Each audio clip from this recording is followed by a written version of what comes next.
Welcome student. আজকে আমরা আলোচনা করব রিফ্র্যাকশন থ্রু প্রিজম, অর্থাৎ প্রিজমের মধ্য দিয়ে আলোর প্রতিসরণ ঘটবে এবং কি ঘটবে সেটা নিয়ে আলোচনার বিষয়। প্রিজম আমরা আগে প্রতিসরণের প্রথম দিকে প্রিজম আয়তাকার গ্লাস স্ল্যাবের মধ্য দিয়ে প্রতিসরণ বিবেচনা করেছিলাম। আয়তাকার গ্লাস স্ল্যাব, সেখানে কি হয়েছিল, রশ্মি আপতিত হয়েছে এবং দুটো তলে প্রতিসরণের পরে আপাতিত রশ্মি আর নির্গত রশ্মির মধ্যে অভিমুখে কোনো পরিবর্তন হয়নি, শুধু কি হয়েছিল, একটু পার্শ্ব সরণ ঘটেছিল। এই যে এদিকে যাওয়া উচিত ছিল গেছে এদিকে, অর্থাৎ এই পরিমাণ সরণ ঘটেছিল, কিন্তু অভিমুখের কোনো পরিবর্তন হয়নি। আজকে আমরা দেখব প্রিজম। প্রিজম কি, সেখানে বলতে হয় যে একটা ধরো কাঁচের একটা শেপ, রিফ্রাক্টিভ মিডিয়াম, যার আকারটাই এরকম হয়, দুখানা ত্রিভুজ আকার তল থাকে আর তোমার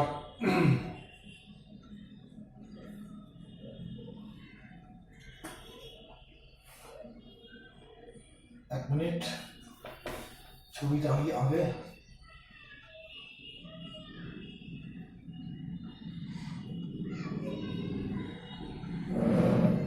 প্রিজম এর দুটো ত্রিভুজ আকার তল আছে, এই একটা ত্রিভুজ, এই একটা ত্রিভুজ আকার তল আর তিনটে আয়তাকার তল। কেমন না, ঠিক এরকম দেখো, এই একটা তল, এই একটা তল, একটা ভূমি তল, অর্থাৎ এই একটা তল, এই একটা তল। আমি তলগুলোর নাম বললে ঠিক ক্লিয়ার হবে। ধরো একটা প্রিজমের সেট তো দিয়েছি, A B C D E F.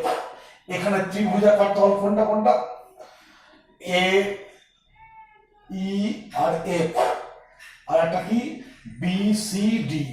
আর আয়তাকার তল কোনটা কোনটা, দেখো নামগুলো লিখছি, এ বি ডি ই একটা, আর একটা হচ্ছে এ বি সি এফ, আর একটা হচ্ছে সি ডি ই এফ। এরকম দুটো ত্রিভুজাকার এবং তিনটা আয়তাকার তল দ্বারা সীমাবদ্ধ প্রতিসরণ মাধ্যমকে বলবো প্রিজম। এই প্রিজমের দুটো তল, এই যে তিনটা আয়তাকার তল আছে, এই তিনটের মধ্যে দুটো তল কি আছে, এরকম দুটো তল, যে কোনো দুটো তল পরস্পরের সঙ্গে ঠিক এরকম একটা কোণ করে আছে। এই একটা হাতের তলটা, এই একটা তল, এই একটা তল, এই তল দুটোকে বলবো তোমার প্রতিসরণ তল বা রিফ্রাক্টিং সারফেস। এবং তল দুটো একটা কোণ করে আছে, এই কোণটাকে বলবো, এই একটা তল, এই একটা তল, এই তল দুটোকে বলবো প্রতিসরণ তল বা রিফ্রাক্টিং সারফেস। এর নিচে একটা তল আছে, এই তলটা, এইটা এইটা এইটা, এই যে তলটা হচ্ছে এটা ভূমিতল, অর্থাৎ এই দুটোর নিচে আছে ভূমিতল। এবং দেখো ওই রিফ্রাক্টিং তল দুটো একটা কোণ সৃষ্টি করেছে। কোনটা, এই এই কোণটা, এই কোণটা হচ্ছে কি, অর্থাৎ এই একটা তল এবং এই একটা তল, এই তলগুলো দেখো নামগুলো বলে বুঝতে পারবে, এ বি সি এফ, এবং অন্য একটা তল এ বি ডি ই। এদের মধ্যে যে কোণ হয়ে আছে, যে কোণে ওরা মিলিত হয়েছে, সেই কোণটাকে বলা হয় কি, প্রিজম কোণ। প্রিজমের প্রতিসরণ কোণ বা প্রিজম কোণ বললেও হয়। এই হলো প্রিজম নিয়ে বললাম, ভূমি বলেছি। তবে প্রিজমের কি হয়, একটা তলে রশ্মি আপাতিত হয়, প্রিজমের মধ্য দিয়ে প্রতিসরণ ঘটে, অন্য তল থেকে আবার বাইরে বেরিয়ে আসে। এই হলো প্রিজমের গঠন বললাম। এখন প্রিজমের আমরা যখন স্টাডি করব, ঠিক প্রিজমের এরকম একটা ছবি নিয়ে আলোচনা করব। এটা কি অ্যাকচুয়ালি, না এইরকম তল দুটো, এই একটা তল, এই একটা তল, এরকম দুটো তল আছে, এই তলে আলো পড়বে, এই তলে থেকে বার হবে।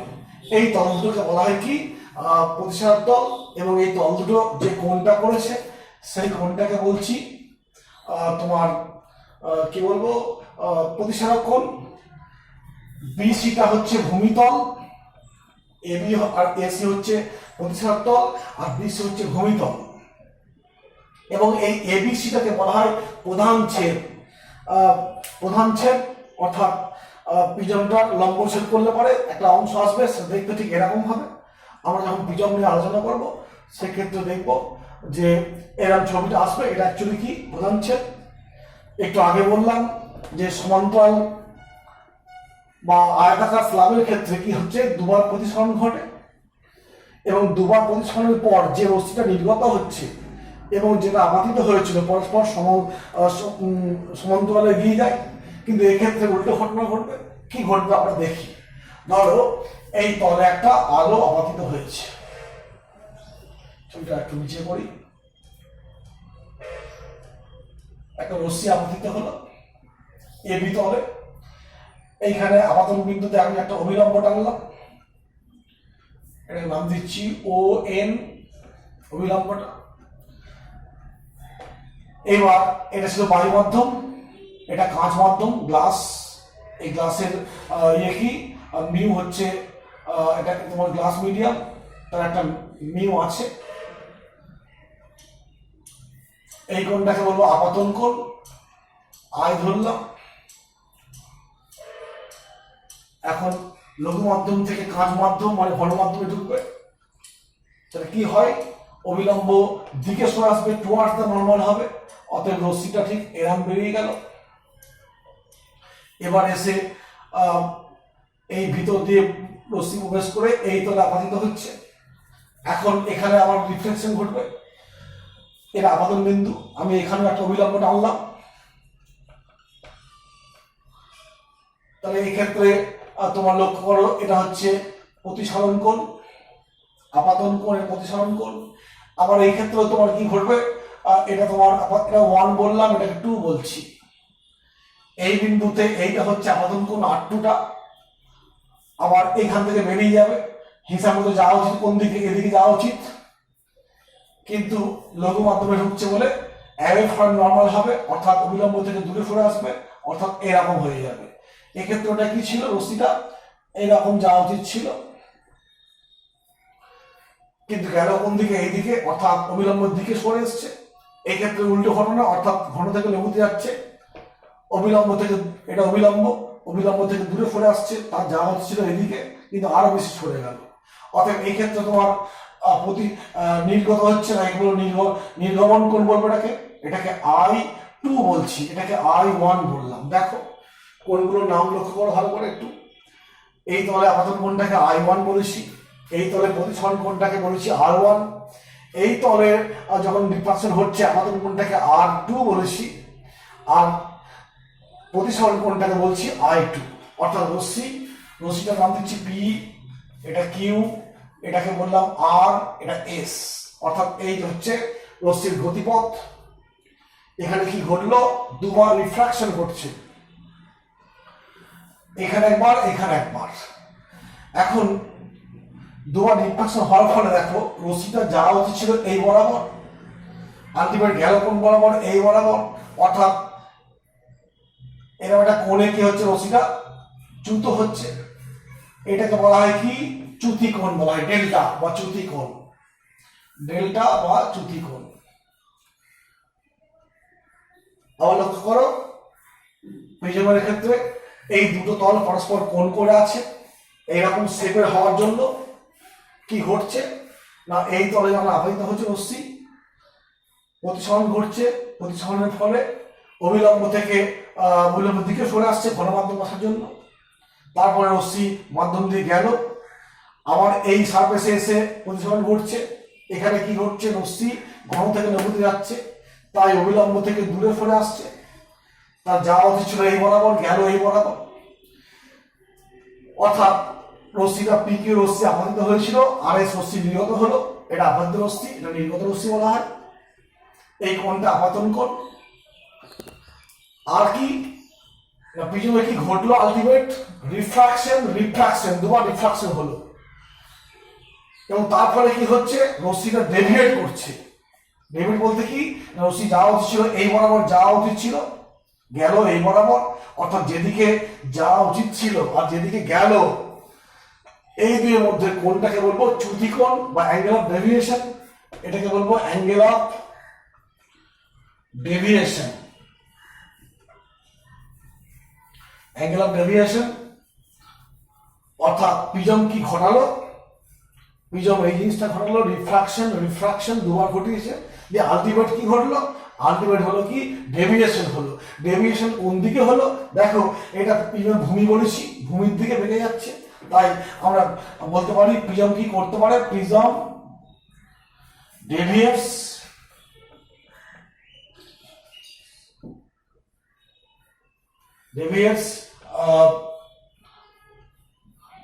রে টু ওয়ার্ডস বেস। প্রিজম লাইটকে কি করবে, light deviates, prism deviates light rays towards base, অর্থাৎ প্রিজম কি করে, বলবো যে প্রিজম আলোকে চ্যুত করে বিচ্যুত করে কোন দিকে, তার ভূমির দিকে। এটা হচ্ছে প্রিজমের কাজ। এখন এখানে দেখো অনেকগুলো বিষয়গুলো আসছে, আপাতন কোণ, নির্গমন কোণ, তারপরে তোমার এটাকে বলবো কি প্রতিসরণ কোণ, এটা একটা প্রতিসরণ কোণ, চ্যুতি কোণ, এই সবগুলো আসছে। এখন এইগুলোর মধ্যে একটা সম্পর্ক তৈরি হবে, বিভিন্ন সম্পর্ক আসবে, আমরা সেই সম্পর্কগুলো চেষ্টা করি নির্ণয় করার। তো এখানে লক্ষ্য করো যে চতুর্ভুজ, খুব বিশেষ যাচ্ছি না, চতুর্ভুজ এ কিউ ও আর, এইখান থেকে আমি বলতে পারি angle A, angle Q, angle O, angle R equals to কত, 360 ডিগ্রি। চতুর্ভুজের চারটে কোণের সমষ্টি 360 ডিগ্রি। এবার লক্ষ্য করে দেখো যে এইখানে এই কোণটা আর এই কোণটা, এই চতুর্ভুজটার ক্ষেত্রে দেখো এটা 90 ডিগ্রি, কেন, এটা নর্মাল, অর্থাৎ এই কোণটা কত হবে 90, আবার এই কোণটা কত হবে 90, এগুলো সব 90। অতএব এটাকে শর্ট করে দিয়ে বলতে পারি এ প্লাস ও কোণ সমান কত, 180। 90 180 বিয়োগ করলে 180 হয়। এই একটা জিনিস পেলাম, ইকুয়েশন 1 বলছি এটাকে। আবার দেখো তোমার ত্রিভুজ কিউ ও আর, এই ত্রিভুজটা লক্ষ্য করো, এই ত্রিভুজের এই একটা কোণ, এই একটা কোণ আর এই একটা কোণ, এই তিনটে কোণের সমষ্টি কত, R1 প্লাস R2 প্লাস কোণ ও কোণ সমান কত, 180, ইকুয়েশন 2। আগে বললাম চতুর্ভুজ দিয়ে বললাম এবং সেখানে পেলাম এই কোণ আর ও কোণের সমষ্টি 180। এখন এই ত্রিভুজটার কথা ভেবেছি, এই ত্রিভুজটার ক্ষেত্রে কি পেলাম, R1 R2, এটা R1 R2 আর ও কোণ মিলে 180। এই ইকুয়েশন 2 আর ইকুয়েশন, এই দুটো ইকুয়েশন থেকে আমি কি পাবো, ট্যালি করে দেখো, এ পাশটা 180, এ পাশটা 180, এটা ও এটা ও, অতএব এই অ্যাঙ্গেল এ সমান কি বলতে পারি, এটা বলতে পারি, অতএব অ্যাঙ্গেল এ সমান R1 প্লাস R2। তুমি অ্যাঙ্গেলটা না লিখে এ বলতে পারো, এ সমান R1 প্লাস R2। আমি একটা সম্পর্ক পেলাম, কি প্রতিসরণ কোণ সমান হচ্ছে এই প্রতিসরণ কোণ আর এই ভিতরে এই R1 কোণ এবং R2 কোণ, এই কোণ দুটোর সমষ্টি কার সঙ্গে সমান, অ্যাঙ্গেল অফ প্রিজম বা প্রতিসরণ কোণের সঙ্গে সমান। প্রিজমের প্রতিসরণ কোণ বা অ্যাঙ্গেল অফ প্রিজমের সঙ্গে সমান কোণটা R1 প্লাস R2, এই একটা সম্পর্ক পেলাম। আবার লক্ষ্য করে দেখো যে এইখানে এই I1টা কার সঙ্গে সমান, এই সবটার সঙ্গে সমান, বিপরীত কোণ। তাহলে শুধু এই কোণটা মানে কি, এই বড়টা থেকে এইটা বিয়োগ, আর বড়টা মানে কি I1। তো আমি এই ছবিটাকে ইয়ে করে লিখছি, একটু অন্যভাবে লিখছি, দেখো ভিতরটা আমি আঁকছি, ভিতরটা ঠিক এরকম আছে, এরকম আছে। তো এই এই অ্যাঙ্গেলটা মানে কি বলেছি, এইটা সমান এইটা, এই সবটা মানে কি I1, তাহলে এইটুকুটা কি হবে, এই ভিতরটা কি হবে I1 মাইনাস R1, এটা হবে I1 মাইনাস R1। অন্যরূপে দেখো এইটা মানে I2, এটা মানে I2, অতএব শুধু এইটুকু মানে কি হবে I2 minus R2। I2 minus R2 লিখতে পারি। এখন এই পাশটা কত, ডেল্টা। ডেল্টা কি, এই ত্রিভুজটার বহিস্থ কোণ। আমরা জানি বহিস্থ কোণ সমান কি, বিপরীত অন্তস্থ কোণ দুটো যোগফলের সমান। অতএব ওইখান থেকে লিখতে পারি ত্রিভুজ থেকে ডেল্টা সমান I1 minus R1 plus I2 minus R2। Delta সমান I1 plus I2 minus R1 plus R2। আর অন্যভাবে লিখছি I1 প্লাস I2, এইটা মানে পেয়েছি এ, পেয়েছি যোগফলটা। অতএব আবার একটা সম্পর্ক পেলাম, ডেল্টা সমান I1 প্লাস I2 মাইনাস এ।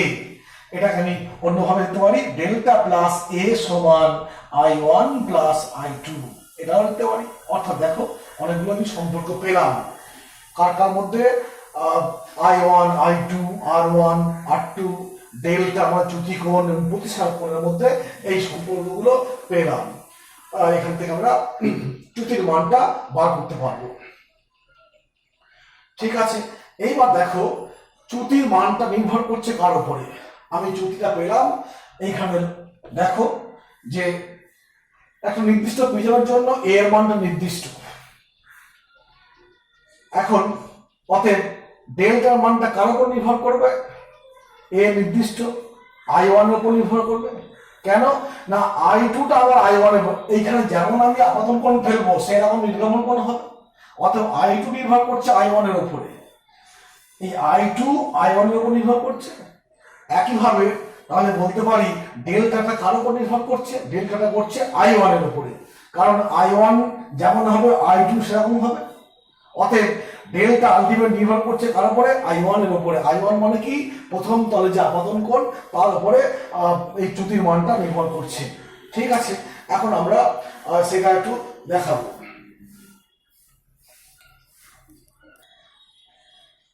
এখানে আরেকটা জিনিস বলবো, দেখো যে এই বিন্দুতে যদি স্নেল সূত্র প্রয়োগ করি তাহলে কি লিখতে পারি, কিউতে যদি স্নেলস ল প্রয়োগ করি লিখবো মিউ সমান sign I1 by sine R1 হলো, মিউ হচ্ছে এই মাধ্যমটার প্রতিসরাঙ্ক, এদিকটা বায়ু মাধ্যম ধরেছি। অতএব লিখতে পারি মিউ সমান সাইন I1 R1। এখন ফর স্মল আই লিখতে পারি সাইন আই সমান কি লিখবো, আই হয় সাইন থিটা সমান theta, for angle sine theta সমান থিটা হয়। তো এরকম কনসেপ্ট থেকে বলতে পারি, এই কনসেপ্ট থেকে বলতে পারি মিউ সমান I1 বাই R1। অতএব I1টা কত, মিউ R1। ঠিক একইভাবে যদি আর বিন্দু থেকে আর পয়েন্টে লিখতে পারি, আর পয়েন্টে লিখবো, যেটা বাদ দিয়ে এখানে লিখছি, আর পয়েন্টে লিখবো আমি তোমার এইখানে লিখছি যে 1/8 শ্রেণী বা প্রয়োগ করলে কি লিখবো, এইখানে লিখবো মিউ, এটা হবে 1 বাই মিউ সমান sine R1 by sine R2, sine R2 by sine I2। কেন 1 বাই করলাম না, এটা অ্যাকচুয়ালি মিউ, এখানে এটাকে বলি 1 বলি, এটা 2 বলি, 2 থেকে তো 1 আসছে, আর 2 থেকে 1 মানে কি 1 বাই 1 টু 2, আর এই মিউ 2টা, এই মিউ 2 মানে তো মিউ। অতএব এইখানে বলতে পারি 1 বাই মিউ সমান sine R2 by sine I2। অতএব 1 বাই মিউ সমান R2 বাই I2, যদি অ্যাঙ্গেল খুব ছোট হয়। অতএব এইখান থেকে দেখো I2 সমান মিউ R2। তাহলে এই সম্পর্কটাকে আমি এভাবে লিখতে পারি, কোনটাকে দেখো, এইখানটাকে লিখতে পারি যে ডেল্টা সমান I1, এই যে I1 মানে কি মিউ R1, আর I2 মানে কি mu R2 plus mu R2 minus A আছে। ডেল্টা সমান মিউ কমন নিলাম r1 plus r2 minus a, অতএব ডেল্টা সমান মিউ a মাইনাস a। কেন? r1 প্লাস r2 সমান হচ্ছে a, অতএব ডেল্টা সমান মিউ মাইনাস 1 ইন্টু a। এখান থেকে একটা সম্পর্ক পেলাম, কিন্তু এটা স্পেশাল কন্ডিশন অ্যাপ্লাই করেছি। কন্ডিশনটা কি না, কন্ডিশনটা হচ্ছে যদি তোমার অ্যাঙ্গেল খুব ছোট হয়, যদি অ্যাঙ্গেল খুব ছোট হয় সেক্ষেত্রে তোমার মিউ আই এবং ওই সাইন থিটা সমান থিটা হয়। আর এই কনসেপ্ট থেকে আমি এটা পেলাম। এখন এখান থেকে বলতে পারি যদি মিউ এর মান বেশি হয়, অর্থাৎ প্রিজমটা যে মাধ্যম দিয়ে তৈরি, যে মেটেরিয়াল দিয়ে তৈরি, সেই মেটেরিয়ালের প্রতিসরাঙ্কের মান বেশি হলে চ্যুতির মান বেশি হবে। আবার কি অ্যাঙ্গেলের মানটা যদি বেশি হয়, অর্থাৎ এই অ্যাঙ্গেলটা যদি বড় হয়, সেক্ষেত্রে চ্যুতির মানটা বড় হবে।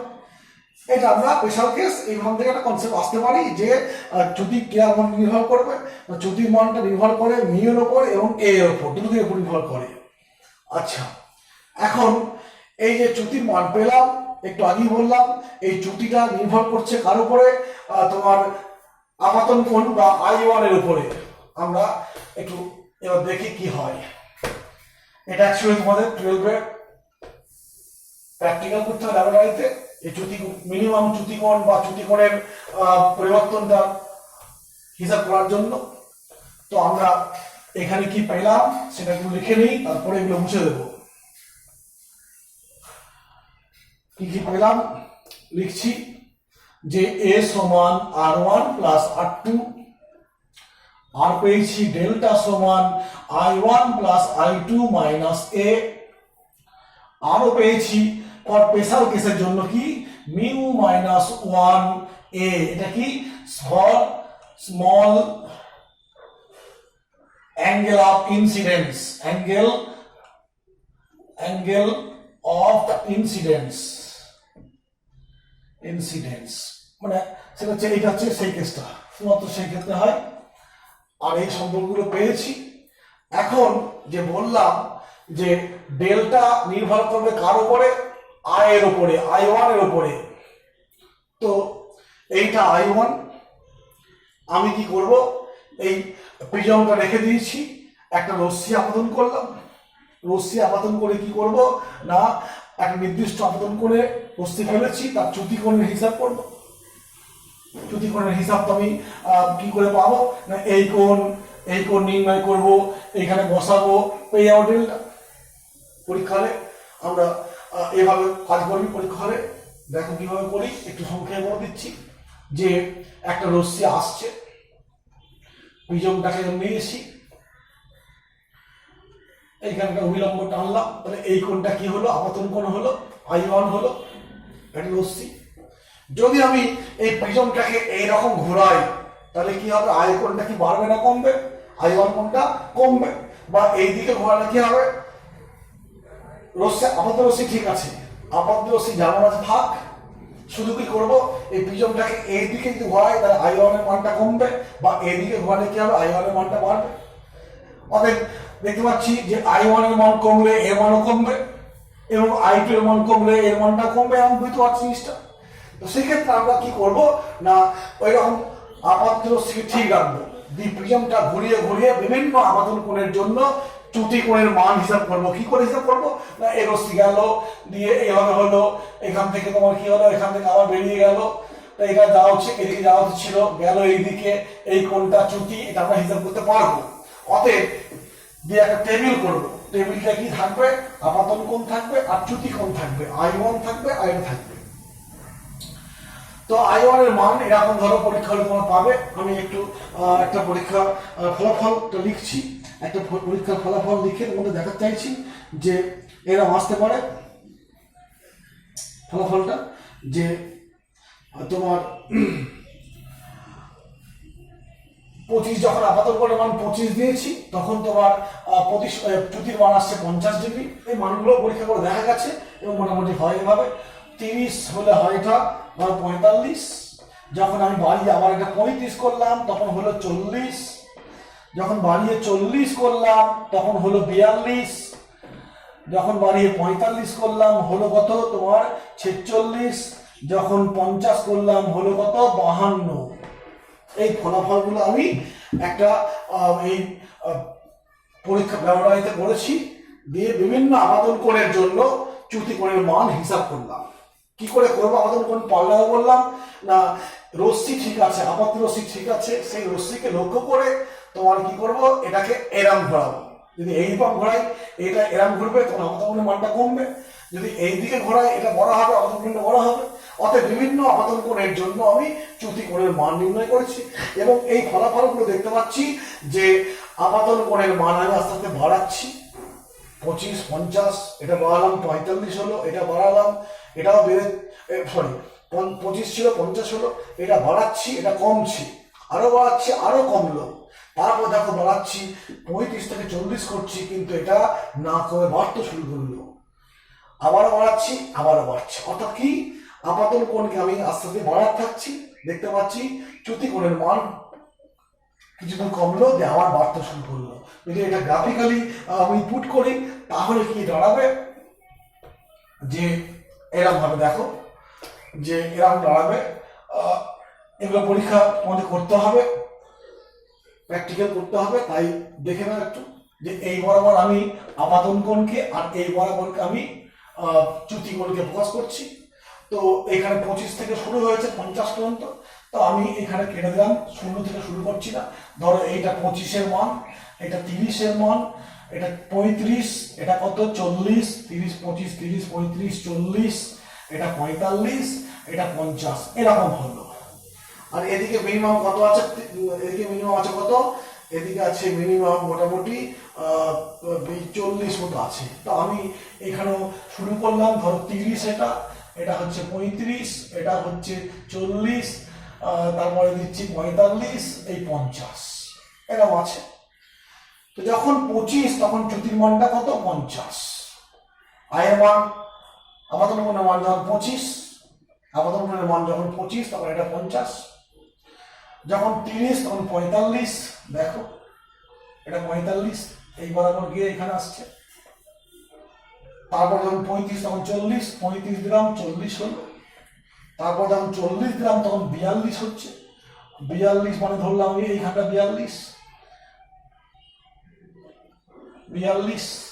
তারপরে দেখো যখন 45 তখন 46, 45 দিচ্ছি, এটা 45, তারপর 46 একটু বাড়িয়ে দিলাম একটু। তারপরে আরো দেখো 50 তখন 52, 50 এটাতে আমি 52 করে দিলাম। এইবার এই গ্রাফ করার ক্ষেত্রে কিন্তু খেয়াল রাখবে যে প্রত্যেকটা পয়েন্টকে আমি যোগ করবো, এরকম যোগ করলে হবে না। এখানে কি করতে হবে, স্মুথ গ্রাফ টানতে হবে। তাতে কোনো একটা পয়েন্ট ওই গ্রাফের দাগের ওইদিকে বা এদিকে হতে পারে। তো আমরা ঠিক এরকম ভাবে একটা স্মুথ গ্রাফ টানার চেষ্টা করব। সেখানে কোনো একটা পয়েন্ট পড়তেও পারে দাগে, বা বাম পাশে বা ডান পাশে থাকতে পারে। তো আমরা গ্রাফটাকে এরকম একটা আঁকার চেষ্টা করলাম, এরকম একটা গ্রাফ হলো, মোটামুটি এরকম একটা গ্রাফ হবে। সেখানে এই গ্রাফটা আরো ভালো করে করলে কি হবে, এরকম হবে। এই গ্রাফটার এই কিছু পয়েন্ট এদিকে কিছু পয়েন্ট এদিকে হয়েছে, জাস্ট আরো ভালো করে করবে তোমরা। তো এইখানে একটু বলার বিষয় আছে, যখন 35, 45, 35, 40, 35, 40, অতএব 40-এ 42, 35-এর পর 36, 36-এ কমতে পারত, 37-এ আরো কমতে পারত, 38-এ কমতে পারত, 40 থেকে 42 হয়ে যাচ্ছে। তো এরকম হতে পারে তো যে 35 যখন তখন 40, আমি 35টা বাদ 36 করছি, ওটা হচ্ছে 39, 37 করলাম, ওটা হলো 38, হ্যাঁ এটা 38 হলো। এইবার যখন 39 করছি তখন হয়ে গেল আবার উল্টে যাচ্ছে, 39 হয়ে যাচ্ছে। অর্থাৎ দেখো এরকম যে মানে এরকম হয়েছে, আমি এটা ভেঙে করছি জিনিসটা, যেমন 35, 40, এরকম জিনিসটা আসছে। হয়তো 36 করেছি তখন হলো কত 39 হলো, যখন 37 করলাম তখন হলো 38, যখন 38 করলাম তখন হয়ে যাচ্ছে আবার কি 38 হয়ে যাচ্ছে, ধরলাম 38 থাকলো, 39 হয়ে গেল। যখন 40 করলাম হলো 40, যখন 39 হলো 39 করলাম তখন হলো 40, যখন 40 করলাম তখন হলো 42 ধরলাম। তাহলে এখানে দেখো এই পাঁচটা আমি ভেঙেছি। অর্থাৎ মোটামুটি ভাবে 35 থেকে এই 37 পর্যন্ত কমেছে, দিয়ে আবার বাড়তে শুরু করছে। অর্থাৎ এরপর একটু কমেছে, দিয়ে আবার বাড়তে শুরু করবে। তো এইখানে এই গ্রাফ থেকে দেখো এই অবস্থানটায় কি চ্যুতির মানটা সবচেয়ে কম, এইটাকে বলছি আমি কি ডেল্টা এম বা ন্যূনতম চ্যুতি। এই সময় এইটা হচ্ছে ডেল্টা এম এই পাঁচটা, আর এই সময় আপাতন কোণ হচ্ছে কত, মোটামুটি ধরলাম এটাকে আমি 37 বা 38, অর্থাৎ আপাতন কোণের মান যখন 37 তখন চ্যুতির মানটা হচ্ছে সবচেয়ে কম।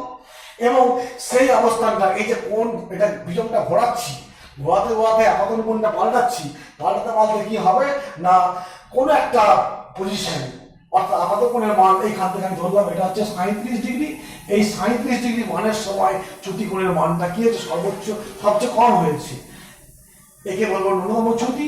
আর প্রিজমটা ওই অবস্থানটাকে বলবো ন্যূনতম চ্যুতি অবস্থান এই রশ্মির জন্য। এই রশ্মির জন্য এই 37 ডিগ্রি আপাতন কোণের অবস্থানকে বলবো ন্যূনতম চ্যুতি অবস্থান। হলো এইগুলো ন্যূনতম চ্যুতির প্র্যাকটিক্যাল করবে। তো এরকম আসছি, ধরে নিচ্ছি আমি এইখান থেকে একটা সরল রেখা টেনেছি, সেই সরল রেখাটার নাম দিচ্ছি এ, আর এটার নাম দিচ্ছি বি। তো এখানে ব্যাপারটা এরকম হচ্ছে যে এইখানে আপাতন কোণের মান I1 আর এটার মান হচ্ছে ডেল্টা। এখানে কি লিখতে পারি, এই বি এর স্থানাঙ্কটা লিখতে পারি, বি এর স্থানাঙ্ক লিখতে পারি I2 আর ডেল্টা। কেন, ডেল্টার মান তো একই আছে, একই সরল রেখা তো হলো। তো এবার যদি এই এবি রেখাটা দৈর্ঘ্যটা কত, এবি মানে কত I2 মাইনাস I1, এটা তো অক্ষ তো এক্স অক্ষ, এবার হচ্ছে এটা অর্থাৎ I2 মাইনাস I1, দুক্ষেত্রে ডেল্টার মানটা সমান এই বরাবর।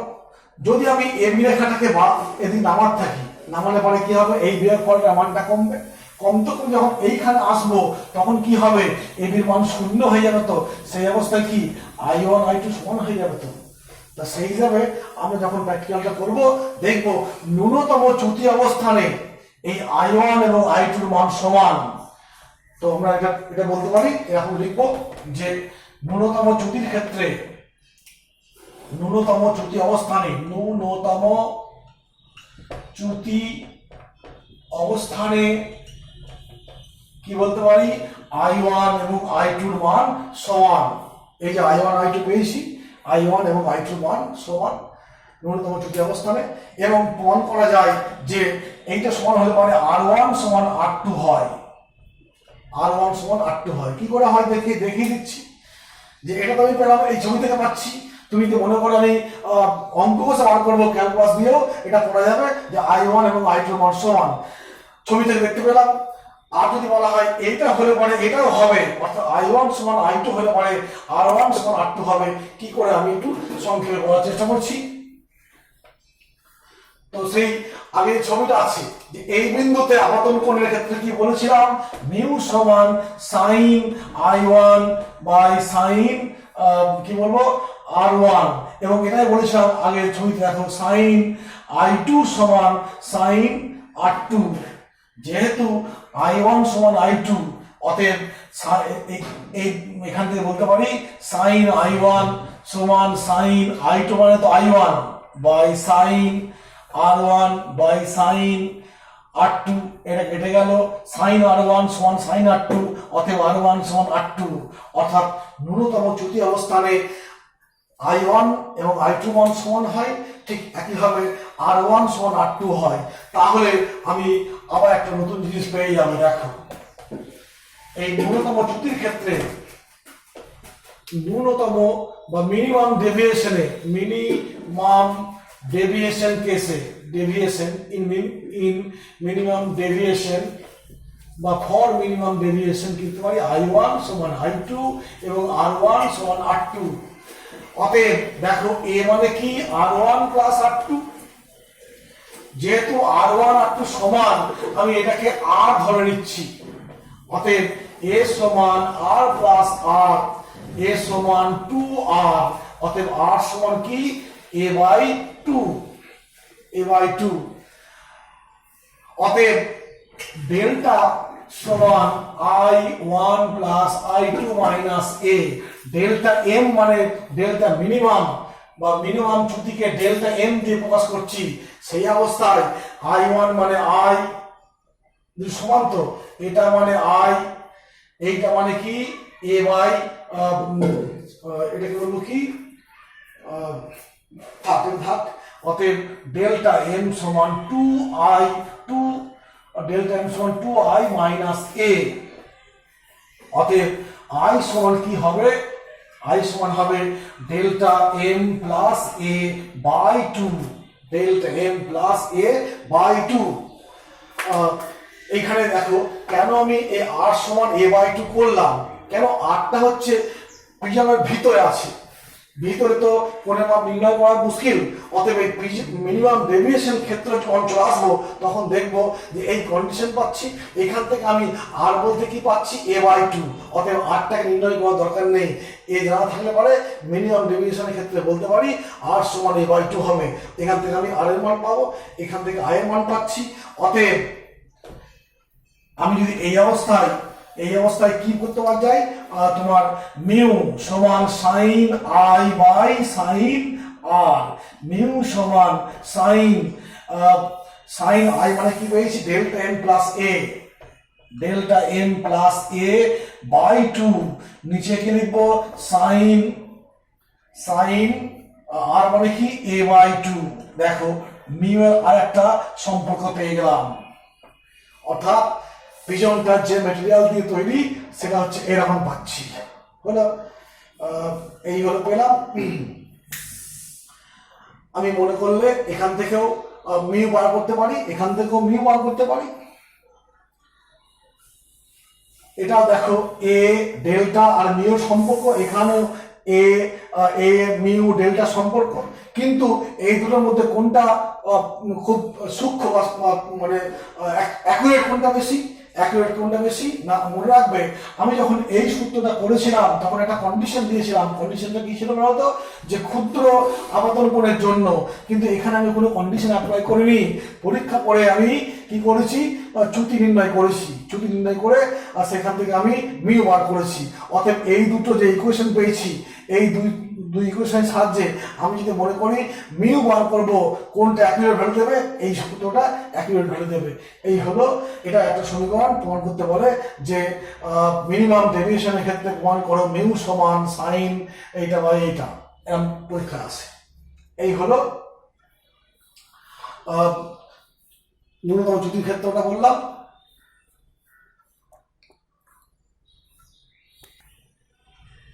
আর একটা জিনিস বলা আছে যে ন্যূনতম চ্যুতির ক্ষেত্রে দেখতে পেলাম কি, রশ্মিটার গতিপথটা ঠিক এরকম হবে যে এই কোণটা এ, রশ্মি গেল, এই কোণটা আই এবং এটা এইভাবে বেরিয়ে গেল, এটা I1, এটাকে বলেছি I2, এটাকে R1, এটাকে R2। যেহেতু এখানে I1 সমান I2, R1 সমান R2, অতএব এই কোণটা আর এই কোণের সমান হয়, তাহলে এটাও 90, এটা 90, তাহলে এই কোণ সমান এই কোণ। আবার এরকম আছে, অর্থাৎ কি বলতে পারি, রশ্মিটা প্রিজমের মধ্য দিয়ে একটা সিমেট্রি বা প্রতিসমভাবে এগিয়ে যাবে। এটা হলো মিনিমাম ডেভিয়েশনের সময় রশ্মির গতিপথ, এবং দেখবো এই ভিতরে যে রশ্মির গতিপথটা প্রিজমের ভূমির সঙ্গে সমান্তরাল হবে। এটা প্রমাণ করা যাবে জ্যামিতিকভাবে। কি করে প্রমাণ করতে হবে দেখো মুখে বলে দিচ্ছি, যে এই এখানে বিষয় এরকম, এইটা 90 ডিগ্রি, এটাও 90 ডিগ্রি, এই কোণ সমান এই কোণ, তারপরে এই কোণ সমান এই কোণ।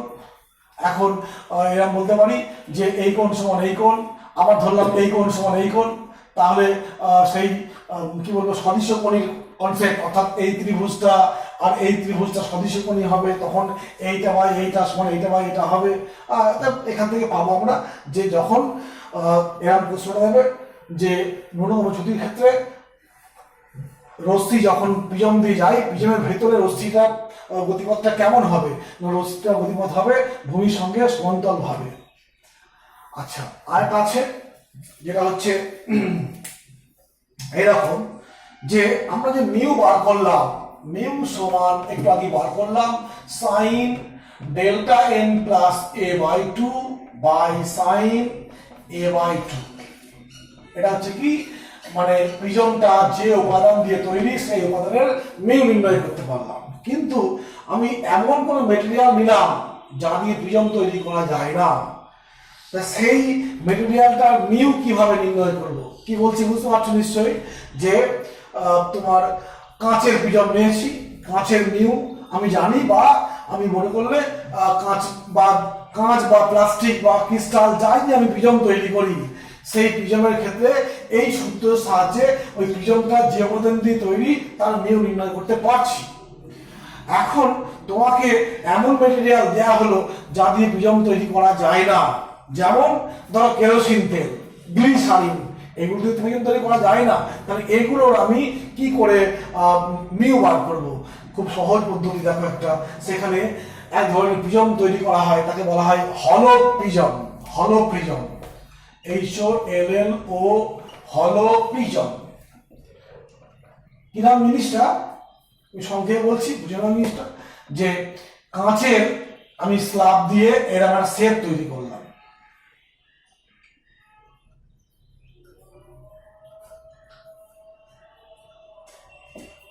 এরা আমরা শেপ তৈরি করলাম, কাঁচের ভিতরে ফাঁকা, এটা কাঁচ, এটা কাঁচ, এটা কাঁচ, হ্যাঁ, সাইডে কাঁচ, ভিতরে ফাঁকা আছে, ভিতরে কি বায়ু আছে। অর্থাৎ এইগুলো কি কাঁচের স্ল্যাব। তো আমরা জানি যখন কাঁচের স্ল্যাব দিয়ে রশ্মির প্রতিসরণ ঘটে তখন কি হয়, একটা মানে এখান থেকে যখন এখানে ঢুকবে রশ্মি, কি ঘটবে, ওই জাস্ট পার্শ্ব সরণ ঘটে, কোনো অভিমুখে পরিবর্তন ঘটে না। তো এখন এইরকম ভাবে আমি কাঁচের স্ল্যাব দিয়ে আমি প্রিজম দিয়ে শেপ তৈরি করেছি, আর ওপরে একটুখানি ছিদ্র করে এইখান দিয়ে আমি ওই গ্লিসারিন বা কেরোসিন তেল ভরে দিয়েছি। তাহলে বলো এইটা কি হলো? পুরোটা কেরোসিন তেল যুক্ত হয়ে গেল, এটা কাঁচ। এখন যে প্রিজমটা তৈরি হলো সেই প্রিজমটা কিসের প্রিজম? কাঁচের প্রিজম না কেরোসিনের প্রিজম? ক্লিয়ারলি বলতে চাইছি যে একটা ফাঁকা হলো প্রিজম নিয়েছি, হলো প্রিজমের বাউন্ডারি গুলো কি কাঁচের তৈরি, ভিতরে কি কেরোসিন ঢেলে দিয়েছি। তা এইটাকে আমি কিসের প্রিজম বলবো? কাঁচের বলবো না কেরোসিনের বলবো? দুটি আছে। এখন এটাকে আমি বলবো কেরোসিনের প্রিজম। কেন না, কাঁচের দেখো তলগুলো তো সমান্তরাল তল, আমরা জানি প্রিজমের ক্ষেত্রে কি হয়, প্রতিসম তল দুটোর মধ্যে একটা কোণ তৈরি হয়। এখানে এই একটা তল, এই একটা তল, এই দুটোর মধ্যে কি এরা সমান্তরাল, এরাও সমান্তরাল। কিন্তু এই যে কেরোসিনটা আছে, এই কেরোসিনের এই দিকে তলটা আর এইদিকে তলটা কি কোণ করে আছে, তাই এটাকে বলতে পারি কি তোমার হলো প্রিজম, ইনসাইড কি আছে, কেরোসিন আছে। এখন আমি এইরকম একটা প্রিজম তৈরি করেছি, তারপরে এই রশ্মি পাঠিয়ে যে আগে পরীক্ষা করলাম সেই পরীক্ষার মাধ্যমে আমি ডেল্টা এম বার করেছি। ডেল্টা এম বার করে এ তো জানা আছে, এ পেয়ে যাবো, অতএব সেখান থেকে যে মিউ বেরোবে সেই মিউটা হবে কেরোসিনের মিউ। যদি গ্লিসারিন দাও, গ্লিসারিনের মিউ। অর্থাৎ এইভাবে আমি বিভিন্ন উপাদান যেগুলো তোমার মেটেরিয়াল, যেগুলো তোমার প্রিজম তৈরি করা হয় না, কেরোসিন বা অন্য কোনো লিকুইড, সেগুলোকেও এই হলো প্রিজমের মধ্যে ভরে দিয়ে সেই লিকুইডটার বা সেই পদার্থটার প্রিজম বানিয়ে ফেলছি, দিয়ে সেই পদার্থটার মিউ বার করছি এই মেটেরিয়াল সাহায্যে। এই দিয়ে অনেকটুকু গাণিতিক প্রবলেম আসে। আর একটা কথা বললাম যে যখন ন্যূনতম চ্যুতি হয় তখন এই প্রমাণটা হয়। এই প্রমাণটা আমরা ক্যালকুলাস বইয়ে দেবো আছে, ক্যালকুলাস দিয়ে করে যাই, সেটা তোমরা নিজেরা বুঝতে পারবে, করতে পারবে। আজকে এই থাক, এর পরের দিন আমরা প্রিজমের আরো কিছু আলোচনা আছে বা অ্যাপ্লিকেশন আছে, সেগুলো নিয়ে আলোচনা করবো।